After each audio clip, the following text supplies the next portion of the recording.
Well, hey guys, who's excited for warmer weather? I certainly have been taking advantage of the nice weather, taking advantage of the pool, being outside a lot more, and I'm so excited because in this video, I'm going to be giving you 5 tips to keep your skin barrier healthy with the upcoming summer months, and I'm going to be going over some of the best products for warm summer weather. If you are new here, welcome. My name is Andrea. I am a board-certified dermatologist. If you like skincare content, consider subscribing. Hit the bell notification that lets you know when my videos go live. If you prefer shorter form content, consider following me over on Instagram or TikTok. I'm pretty consistent on those platforms too. Your skin is your first line defense against irritants, germs, noxious chemicals, and when your skin barrier starts to become weakened from either environmental stressors, certain exposures, well, then your skin is compromised. It doesn't protect you as well. You're more vulnerable to irritation. If you have an underlying skin condition like acne, eczema, rosacea, these things can get much worse as a result of an impaired skin barrier. What the heck is the skin barrier? It's something that you hear a lot about.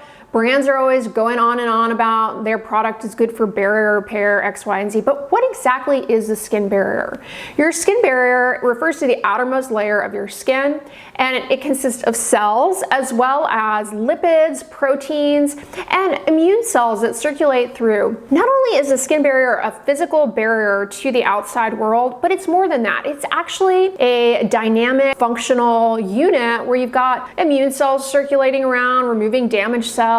You've got turnover of skin cells in an orderly fashion. You've got lipids holding everything together. A key aspect of the health of your skin barrier is the lipid matrix. It's made up of cholesterol, free fatty acids, and ceramides, which you've probably heard a lot about. Ceramides and other lipids, they really interact to control water permeability, but once that starts to disrupt, well, then you lose water out of the skin and it really starts to kick off a cascade of skin problems. So how can you stay on top of that this summer? Well, there are a variety of things that are more problematic in the summer that specifically compromise your skin barrier.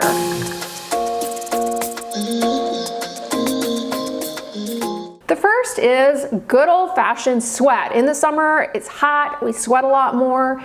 Sweat serves a purpose to cool the body. It's a good thing. You wouldn't want to get rid of sweat, you would overheat.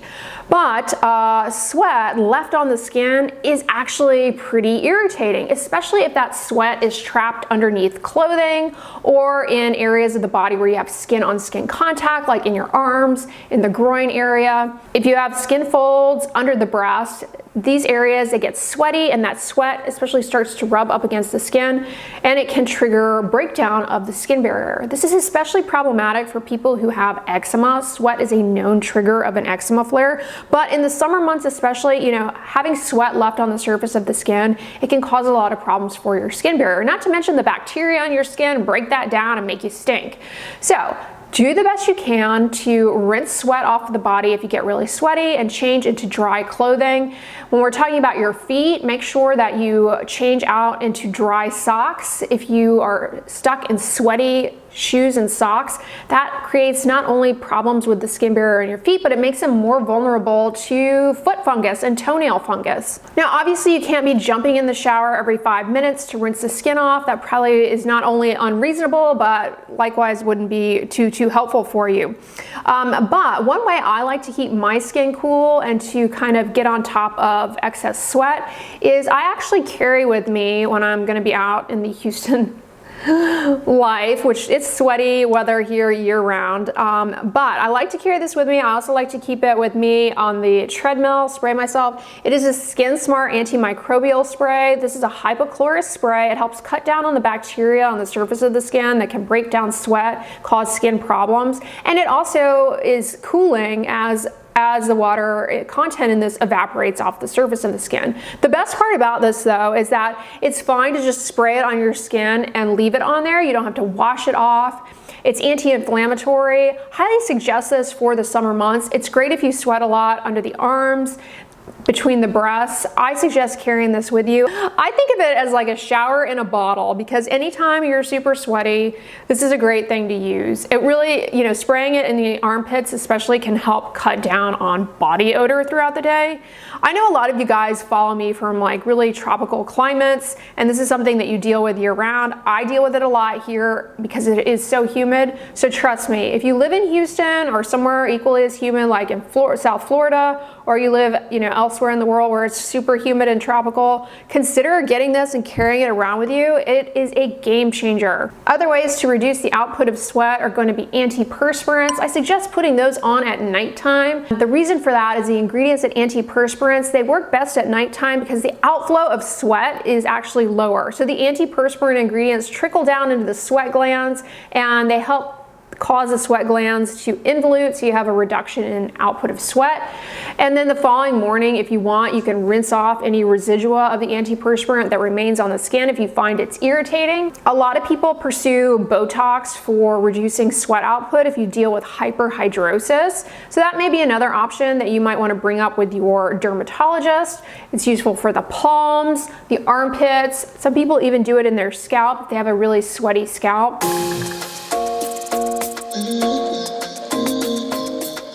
Skin barrier insult number 2 is something I have been dabbling in a lot lately, and that is pool water. Comment below, and if you like to go swimming, I love it, even though I'm terrible at swimming. But pool water, because of the chlorine, it can be pretty irritating to your skin barrier.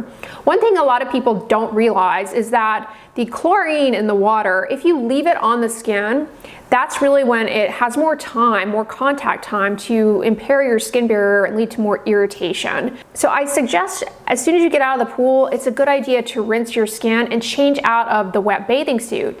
The wet bathing suit is particularly problematic because you're trapping moisture plus chlorine up against your skin. This is a major trigger for people having body acne. Many swimmers deal with this. So not only do you want to change out of sweaty clothes, that was tip number 1, but make sure you change out of a wet bathing suit, especially if you've been swimming in a chlorine pool. That chlorine is super irritating, and it itself directly disrupts the lipid integrity of the moisture barrier, and that really will kick off a lot of issues for folks, and that leaves your skin very prone to dryness and irritation. Another thing to keep on top of not getting irritation from pool water is make sure you use a moisturizer. Now, obviously, if you're going to be out by the pool, you're going to be wanting to wear sunscreen. Sunscreen is a moisturizer, but when you come inside, you've rinsed the skin off, you've gotten out of your bathing suit, make sure you put on a moisturizer to really help out your cause. Some moisturizers, though, they're really heavy, they feel greasy on the skin. It's not the most comfortable thing if you live somewhere warm and hot and humid.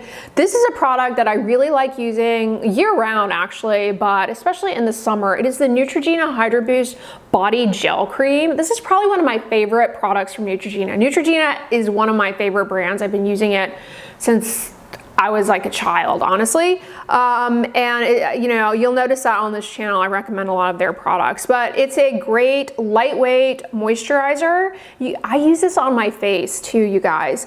And it's got hyaluronic acid, which is a humectant, help hold hydration in the skin, which ultimately will help facilitate more appropriate skin barrier turnover, just kind of keep everything healthy and moving along on the right track. This is a great option. So once you come in, you rinse the skin in that pool water, and you also then put this on. It will help cut down on dryness and irritation. Now, you may be wondering, what about using soap to remove pool water? That's a good idea to use a body wash, but I suggest using a gentle body wash. If you prefer a bar, I do have a video on the best bar soaps. I will link those bars down below, but that is an option. The Sindent bars, water alone should be enough to rinse off the chlorine at least. Another thing about the chlorine on your skin, speaking of body odor, is that not only is it going to start to impair the skin barrier, but if you've got sweat plus chlorine, the bacteria on your skin, they can really break all of that down, and you can get a funky body odor. So rinse the skin off. If you need to use a gentle body wash, go ahead, especially under the arms and the skin folds, and make sure you put a moisturizer on. That will help cut down on not only body odor, but of course the goal here is to reduce problems with the skin barrier, so your skin doesn't break out and cause, you don't develop problems.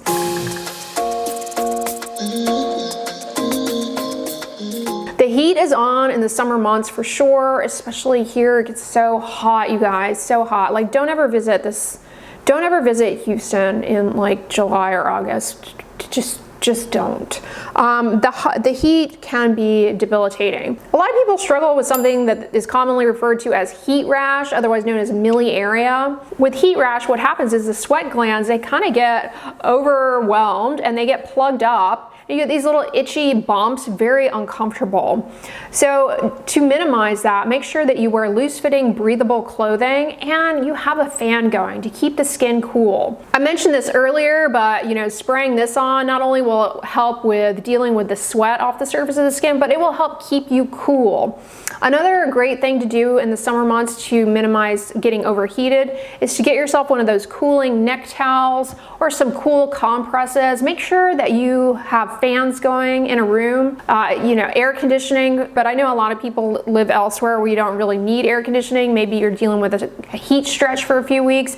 Get those fans out and get them going. Personally, a few years ago, I purchased a fan at Costco by the brand Vornado. I swear by it. It is amazing. I will link it down below. The fan is going to be key if you're somebody who copes with heat rash. I get a lot of comments like, can you please talk about heat rash? I do have a video on heat rash. I'll link it down below. But as a reminder, keeping good air circulation over the surface of the skin is key for resolving that. You don't want to be wearing like tight-fitting clothing that's going to trap sweat up against the skin and further drive that heat rash. You also don't want to use any soap or body products on the skin on the areas where you're dealing with heat rash either, because basically what you're dealing with when you have heat rash is just an area of skin where you've got problems with the sweat glands and an impaired barrier, lots of irritation. Just keep it cool by having air circulate over, cool compresses, and some soothing lightweight moisturizers. Again, this one by Neutrogena would be great. I'll also list some others down below in the description box. Heat rash is no fun. Maybe carry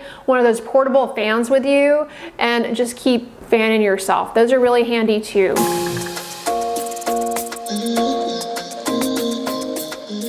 Number 4 kind of ties into everything, but it is to focus on minimizing friction.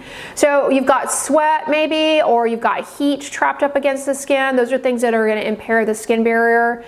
The last thing you want to do is to create excess friction on the skin that's further going to erode the skin barrier if you're dealing with a lot of dryness, irritation, and skin problems. Things that cause friction on the skin in the summer especially are going to be like wearing very tight clothing that rubs up against your skin, staying in sweaty clothing. We already kind of covered that, but there's that frictional piece of things. So one way to minimize friction, again, I hate to keep plugging this product. Again, there'll be other moisturizers listed down below, but to reduce friction on the surface of the skin, make sure you're using a moisturizer consistently. It keeps the skin surface lubricated and reduces unnecessary mechanical disruptions to the skin barrier. And that often can be more of a problem in the summer. Speaking of friction, another thing to think about when we're talking about friction is that in the summer especially, a lot of people deal with things like bug bites, and contact with plants that can be irritating. Like you go outside maybe to garden or something and you touch a plant. Plants can produce noxious compounds that are irritating to the skin. You get this itchy rash. Try your best to avoid scratching because scratching in and of itself further impairs the skin barrier, plus you risk introducing germs, bacteria into that area of skin that further can disrupt the skin barrier, lead to skin infections. So I suggest getting some cool compresses and putting them on the skin rather than creating that frictional force of scratching. Cool compresses can be really valuable. And then one of my favorite products for summertime rashes, like poison ivy, that you can make a compress out of, a cool compress out of, is something called Dawn Burrows. It's an aluminum acetate astringent soak. It can be very soothing. Another thing that's helpful to use as a soothing compress or to soak in a tub is going to be colloidal oatmeal. Makes a bit of a mess in the tub, but definitely very relaxing. So Aveeno makes your colloidal oatmeal bath. I will link that down below. That is a great thing to have in the summer if especially if you're someone who goes camping or you go to the beach a lot and you're exposed to a lot of things on the skin that can lead to itch. So whether it be contact with plants or mosquitoes or just too much sun, then that can really be soothing on the skin. So I will link those down below too. Speaking of sun, last but not least, it wouldn't be a video from me without talk of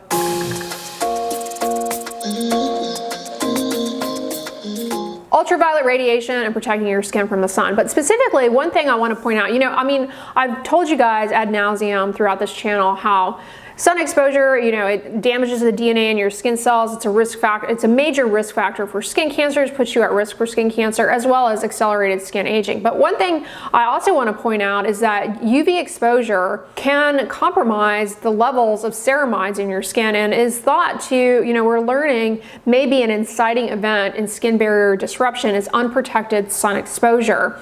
There are actually now some studies that show that even low levels of UV exposure, like much below what would end up causing a sunburn for you, even those low levels can actually negatively influence the ceramide levels in your skin barrier.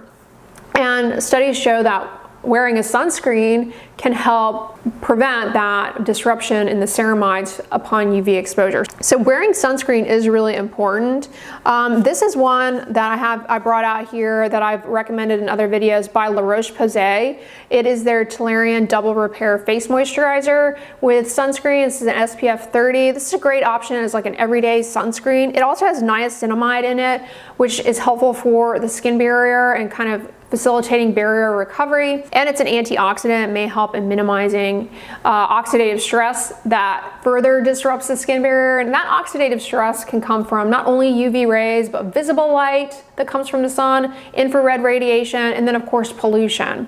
So this is a great product. I will link it down below, as well as some other sunscreens. But yeah, you know, for me, I can't overstate the importance of protecting your skin from the sun. Other thing I want to point out is make sure you wear a water-resistant sunscreen if you are in the pool, ocean, you know, if you're swimming, because a lot of people don't realize this, but you can easily get sunburnt while you are in the water. And a sunburn is a big swath of an impaired skin barrier for sure, with a lot of underlying damage to the skin. So make sure you're wearing a water-resistant sunscreen while you are in the water, or rely on sun protective like UPF rash guard. That can be helpful too, to keep your skin barrier, you know, from unnecessary UV exposure that compromises those ceramide levels, as well as puts you at risk for skin cancer. When you get out of the pool or water, make sure you reapply sunscreen, because some of it will inevitably come off. Obviously, don't just rely on sunscreen. Make sure that you seek out shade too, like wearing sunscreen and going in the shade. It can help reduce the risk of a burn and unnecessary damage to your skin barrier. And also make sure that you try and wear sun protective clothing. I know it can be really hard in the summer months to rely on sun protective clothing because it can be so hot. I am a fan of Coolie Bar clothing. It tends to be very lightweight. On Amazon, this brand that I'm wearing currently, Belief, they have a few inexpensive UPF tops that are really comfortable, and I get a lot of wear and tear out of throughout the summer. I mean, all year round. I wear them to minimize disruptions in the skin barrier. Important to make sure they're lightweight and breathable. Again, that's going to feed into those other things we talked about, like reducing friction on the skin, not trapping heat up against the skin, not making you sweat too much. That could otherwise irritate your skin. And then at nighttime, again, moisturizer is going to help with recovery of the skin barrier from any UV that you got throughout the day. All right, those are the 5 tips, but I think so much of the conversation around the skin barrier is heavily focused in marketing and whatnot around winter skincare, but it's also really important to pay attention to it in the summer, because you can see all of these potential triggers for barrier disruption that we come in contact with or that we deal with in the warmer months. I mean, in the winter, we're dealing with dryness and cold winds that disrupt the skin barrier and lead to more dryness and irritation. But in the summer, we've got a lot more things that we may be exposed to outside, enjoying more time outdoors and whatnot. Plus, just the heat can really take a toll on our skin barrier in a way that people may not realize. So I hope this video was helpful to you guys. Again, in the description box, I will list everything that I recommended here. And if you all liked it, let me know by giving it a thumbs up, share it with your friends, and as always, don't forget, sunscreen and subscribe. I'll talk to you guys tomorrow. Bye.